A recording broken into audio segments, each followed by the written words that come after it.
December 7th, 1941. A quiet Sunday morning over the Pacific. In Hawaii, the day is dawning. In Washington, politicians are debating. In Detroit, factories are building the 1942 models of civilian cars. The United States is a nation holding its breath. Officially, it is a nation at peace. But it is a fragile, uneasy peace. Economically, the country is still on life support. The long, dark shadow of the Great Depression has not fully receded. In 1941, nearly 10% of the workforce, millions of men, are still unemployed. The nation's mindset is one of scarcity, caution, and a deep, deep reluctance to be dragged into another European war. The United States is an industrial giant, but it is a giant that is fast asleep. And then, 7:55 a.m., Hawaiian time. The first wave of Japanese bombers screams out of the sky. Immortal words. The attack on Pearl Harbor is a day that will, in President Franklin D. Roosevelt's immortal words, live in infamy. It is a day of fire, of tragedy, and of profound military failure. But it is also something else. It is the loudest, most violent, and most effective economic catalyst in human history. The attack did more than sink battleships. It awakened the sleeping giant. And in doing so, it didn't just end the Great Depression. It flipped a switch. A switch that would, in less than 4 years, transform America from an isolationist nation struggling with unemployment into the world's first undisputed economic superpower. This isn't just a story of a battle. This is the story of how one day of infamy forged an entirely new world. The debate was over. For 2 years, the American public had been bitterly divided. Polls showed that over 80% of Americans wanted to stay out of the war. But on December 8th, the day after the attack, the vote in Congress to declare war on Japan was 470 to 1. The isolationist movement, which had defined American politics for a decade, evaporated overnight. Just 1 day after the attack, President Roosevelt addressed Congress. But his words were aimed at a different audience. They were aimed at the shipyards of Boston, the steel mills of Pittsburgh, and the assembly lines of Detroit. A month later, in his State of the Union address, Roosevelt laid out his impossible goals for production. The numbers he demanded were not just ambitious, they were considered fantasy. In 1942 alone, the president called for 60,000 airplanes, 45,000 tanks, 20,000 anti-aircraft guns, and 8 million tons of merchant shipping. To put this in perspective, in 1939, the entire U.S. military had just 3,000 planes. Industry pundits and even military officials were staggered. They called the goals ludicrous, propagandistic. They were wrong. What they failed to understand was that the American economy was not a machine running at full capacity. It was a brand new engine, meticulously built over a century, that was barely even idling. The Lend-Lease Act of March 1941, which sent supplies to Britain, had been a warm-up. But Pearl Harbor was the ignition key. The U.S. government did not ask industry to help with the war. It commandeered it. The War Production Board was established, an agency with unprecedented power over the entire U.S. economy. It told companies what they would make, how much they would make, and what raw materials they were allowed to have. The age of consumer choice was over. The age of total mobilization had begun. The result was the home front miracle, the single greatest industrial conversion in history. Civilian life, as Americans knew it, simply stopped. On February 10, 1942, the last civilian automobile rolled off an American assembly line. For the next 3.5 years, not a single private car would be manufactured in the United States. That same industrial might was turned with terrifying speed toward destruction. General Motors, the icon of American consumerism, converted 94% of its machinery to war production. It became the single largest military contractor on Earth, churning out tanks, planes, and machine guns. Ford's massive Willow Run plant, a factory so large it was a mile long, was a symbol of this new reality. After a difficult start, it optimized its assembly line to produce a B-24 Liberator bomber every 63 minutes. But it wasn't just the titans of industry. The entire economy was refitted. A company that made pinball machines, it started making armor-piercing shells. A famous toy company, it began manufacturing compasses and triggers. Typewriter companies retooled to produce rifles and machine guns. A corset manufacturer in New York, which had once specialized in shaping women's figures, began producing parachute belts.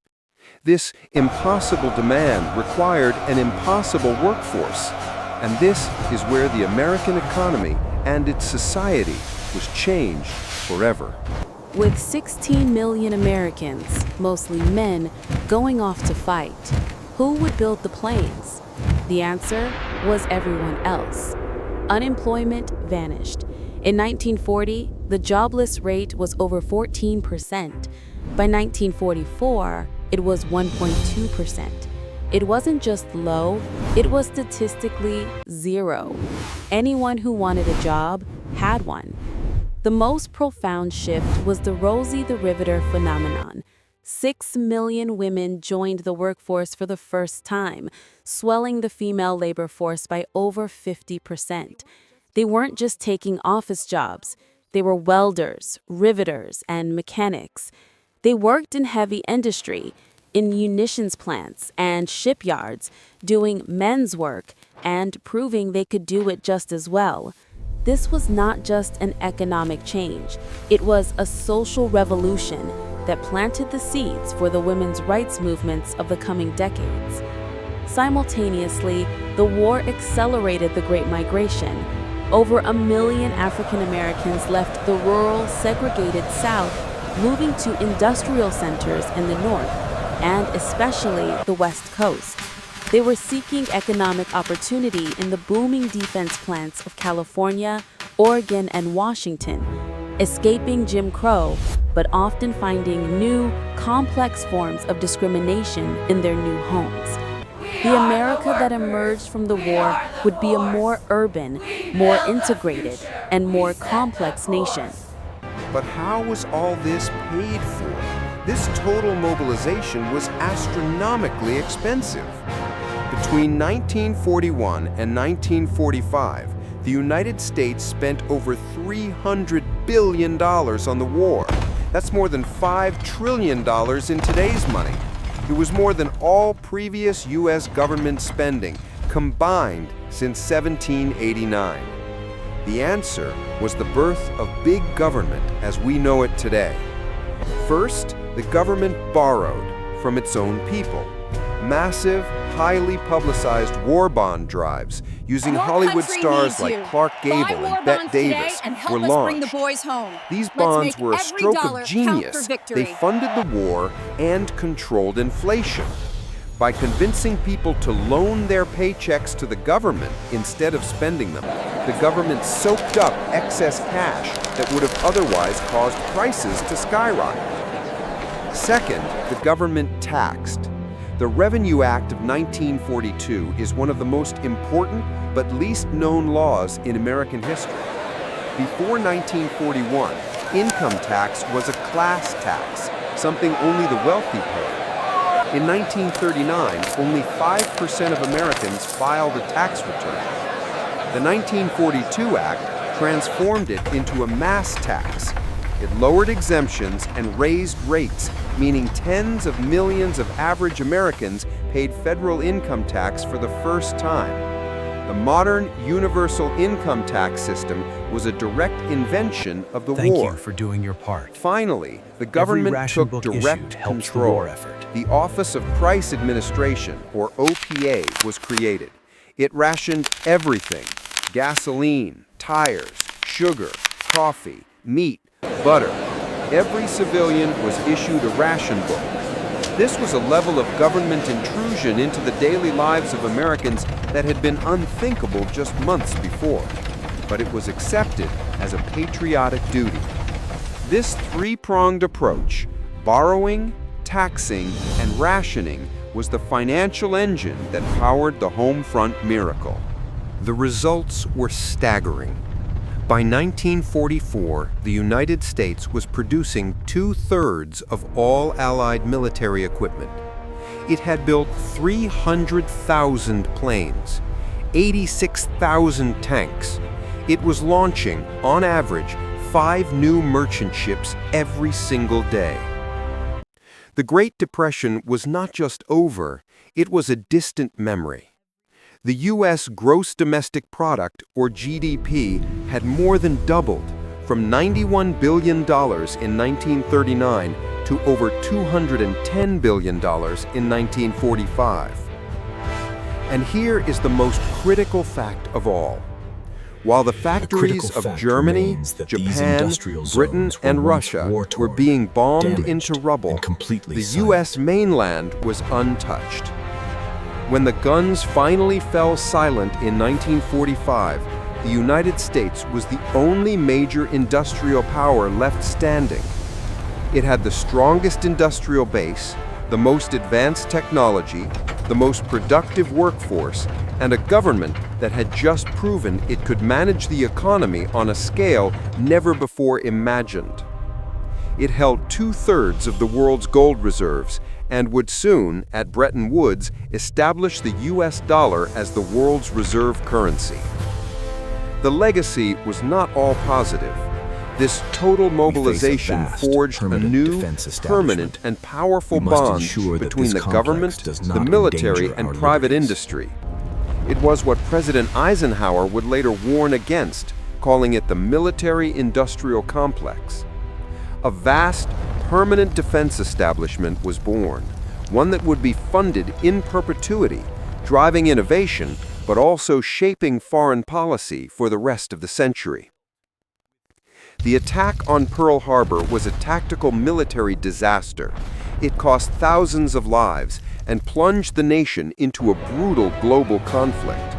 But from the smoke and ashes of that December morning, an economic superpower was not just revealed, it was forged.